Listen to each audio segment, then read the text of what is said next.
अस्सलाम वालेकुम नाज़रीन, एस टीवी न्यूज़ नज़र विझूं था हिमल जी अपडेट ते ख़बर शामिल करे रहिया आहियूं मीरपुर बठोरो खां असांजी रिपोर्टर अली अकबर पकीरो जी रिपोर्ट। मीरपुर बठोर लग सिजावल रोड ते कायम नूरानी पेट्रोल पंप जे अमले खे ॾींहुं ॾिठे जो हथियार बंदन हथियारनि जे ज़ोर ते यरगमाल बनाए रोक रक़म फुर करे फरार थी विया। इन सिलसिले में नूरानी पेट्रोल पंप जे मैनेजर ज़ाहिद फुरगड़ी ॿुधायो त पेट्रोल भराइण जे बहाने सां आयल मोटरसाइकिल सवार ॿिन हथियार बंदन यूनिट ते बीठल मुलाजिम आत्माराम खे यरगमाल बनायो ऐं रोक रक़म 12,000 रुपया फुर करे फरार थी विया। होॾे वाक़े जो इता सरपंच ते कायम पुलिस स्टेशन मीरपुर बठोर ते कयो वियो,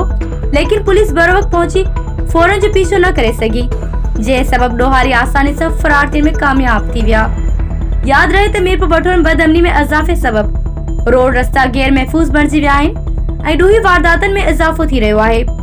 जे सबब शहरवासियुनि खां फुरन चोरी जे वारदातुनि रोज़ जो मामूल बणिजी वियूं आहिनि।